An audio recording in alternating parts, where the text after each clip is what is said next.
लेकिन कोई आदमी आए साहब 10 आदमी खड़े होकर छाती पीट रहे हैं, हाय हाय हाय साहब ईरान को मार डाला, ईरान को मार डाला। अरे भाई इतना वो है तो चले जाओ ईरान, इसको जाना।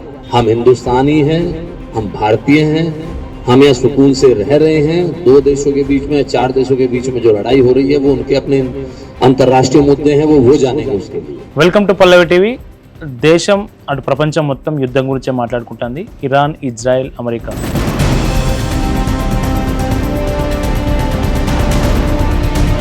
ఈ 3 దేశాల గురించే చర్చ అంతా నడుస్తూ ఉంది. మొన్న ఈ మధ్య Iran supreme leader Khamenei Israel, America 2 కలిసి లేపేసినాయి.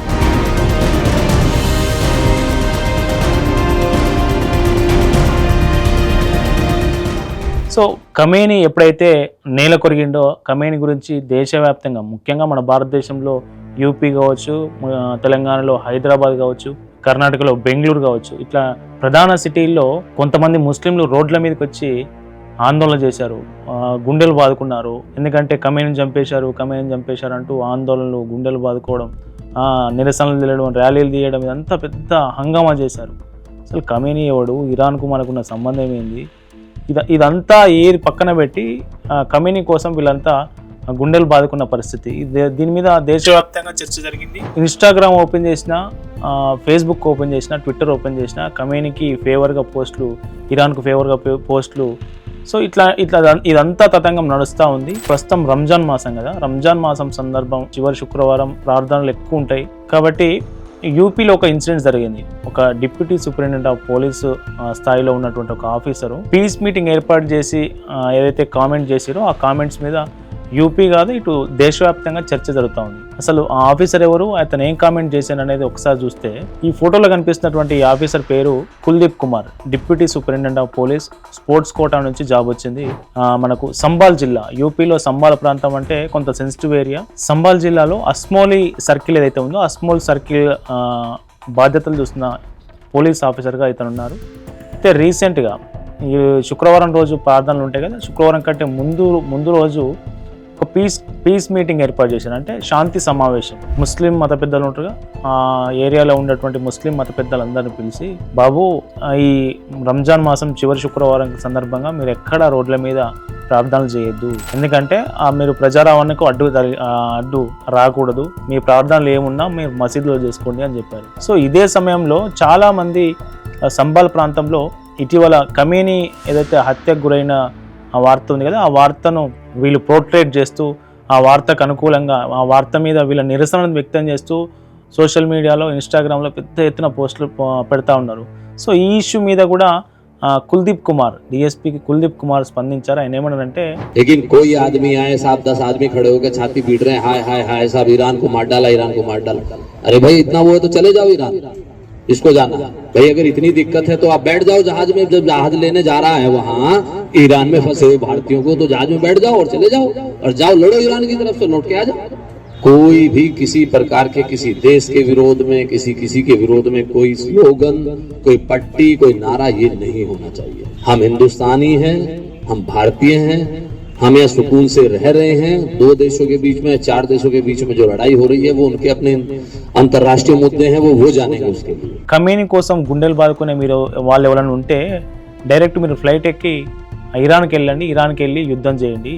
కానీ ఇక్కడ మాత్రం శాంతి భద్రతల సమస్య తలెత్తేలా ఎట్లాంటి పోస్టులు పెట్టకూడదు అని ఖరాఖండిగా చెప్పేశారు. ఇప్పుడు ఏదైతే పీస్ కమిటీ మీటింగ్లో కుల్దీప్ కుమార్ ఏదైతే మాట్లాడిన కామెంట్స్ ఉన్నాయో, ఆ కామెంట్స్ ఇప్పుడు వైరల్గా మారినాయి. సోషల్ మీడియాలో నేషనలిస్టులు అంతా ఆయన తీరును పొగుడుతూ ఉన్నారు, ప్రశంసిస్తూ ఉన్నారు. సో మనకేంటంటే ఒక వర్గానికి సంబంధించి ఏ పండుగలు వచ్చినా కానీ పోలీసుల ఆంక్షలు ఉంటాయి. మన దేశంలో ఎక్కడ చూసినా, ముఖ్యంగా హిందువుల పండుగలకు సంబంధించి నవరాత్రులు వస్తే మైక్ పెట్టద్దంటారు, హనుమాన్ ర్యాలీ తీస్తే, హనుమాన్ జయంతి సందర్భంగా ర్యాలీ తీస్తే ఒప్పుకోరు, శివాజీ ర్యాలీ తీస్తే రాళ్ళు విసురుతారు, సో రామనవమి ర్యాలీ తీస్తే రాళ్ళు విసురుతారు. సో ఇట్లాంటి సందర్భాలు అనేకం ఉన్న ప్రభుత్వాలు పెద్దగా పట్టించుకో, పోలీసులు అసలే ఈ హిందువులకు కొంత పుర ఉన్న సందర్భాలు చాలా తక్కువ.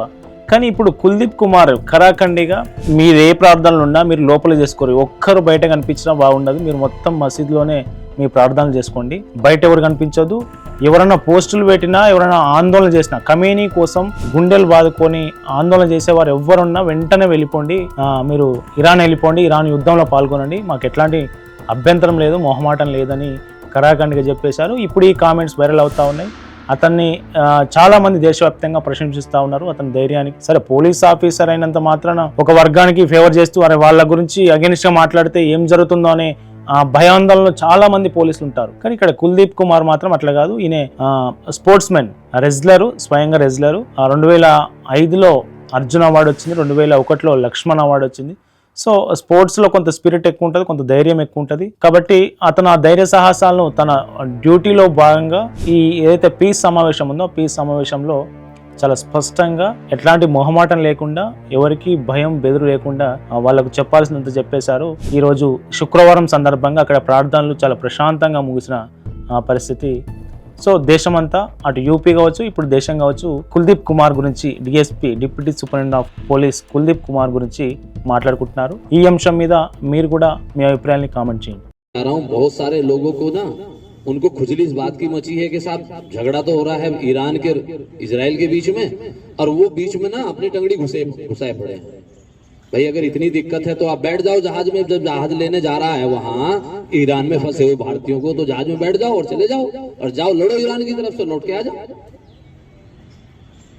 लेकिन किसी दूसरे दो देशों के बीच में झगड़ा हो रहा है और उस झगड़े का अगर हमारे देश में कानून व्यवस्था पर कोई असर पड़ेगा तो हम फिर इलाज करेंगे बहुत बढ़िया वाला। कहीं पर किसी भी प्रकार का किसी नमाज में, अलविदा की नमाज में या जुमे की नमाज में कोई भी किसी प्रकार के किसी देश के विरोध में, किसी के विरोध में कोई स्लोगन, कोई पट्टी, कोई नारा, ये नहीं होना चाहिए। हम हिंदुस्तानी हैं, हम भारतीय हैं, हम यहाँ सुकून से रह रहे हैं। दो देशों के बीच में, चार देशों के बीच में जो लड़ाई हो रही है वो उनके अपने अंतर्राष्ट्रीय मुद्दे हैं, वो जानेंगे उसके लिए। लेकिन कोई आदमी आए साहब 10 आदमी खड़े होकर छाती पीट रहे हैं, हाय हाय हाय साहब ईरान को मार डाला, ईरान को मार डाला। अरे भाई इतना वो है तो चले जाओ ईरान, इसको जाना।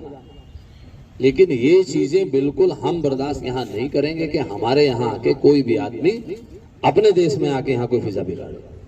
हैं कुछ लोग ऐसे, एक दो जगह, एक दो कस्बों में लोगों ने इस तरह की हरकतें की हैं।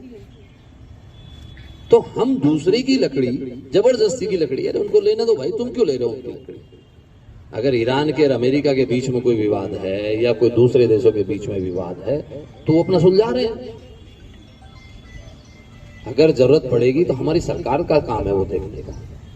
लेकिन हम इस तरह से कोई ऐसा काम करें जिससे लोकल लेवल पे स्थिति खराब हो जाए या लैंड ऑर्डर की समस्या आए, आपस में कोई वैमनस्यता आए, कुछ आए, तो वो चीज कतई बर्दाश्त नहीं होगी। ये चीज आप सबको एक बार बता दीजिएगा। और पुलिस फिर वहां तक इलाज करती है कि जहां वो पोस्टर छपते हैं ना, जहां वो स्लोगन लिखे जाते हैं, फिर उन तक का इलाज होता है। तो ऐसी सिचुएशन ना हो। प्यार और सौहार्द का त्योहार है, मीठी सिवैयों का त्योहार है, तो जरा से उसमें मिठाई में कड़वाहट 1 मिनट में घुल जाती है, तो ऐसा किसी आदमी को भी ऐसा मत करने दीजिए। और मैंने देखा है कि कुछ लोग केवल इंस्टाग्राम की रील बनाने के चक्कर में और कह रहे साहब ईरान के साथ ये हो गया, खामेनाई को मार दिया, ये कर दिया, वो कर दिया, इस चक्कर में केवल रील बनाने के चक्कर में आए और भाग गए।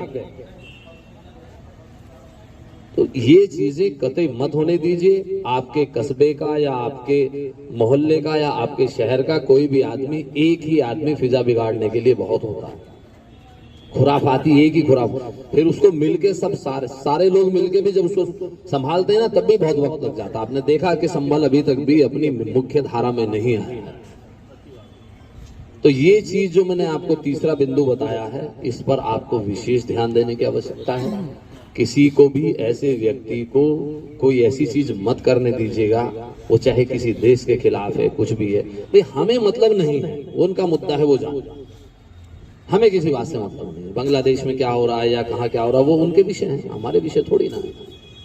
या साहब ईरान में खामेनेई को मार दिया, या अमेरिका तो साहब अत्याचार कर रहा है, ये कर रहा है। अरे भाई 56 कंट्री है, इस्लामिक कंट्री, वो सब कर लेंगे अपना। तो हमें उसमें कोई चीज अपने ऊपर नहीं लानी है कि उसके लिए हमारे यहाँ का कोई माहौल खराब हो। ये चीज बिल्कुल आप लोग ध्यान रखिएगा। एक अगला विषय ये है, एक थाने में संभल के सर्किल में ये विषय आया था कि साहब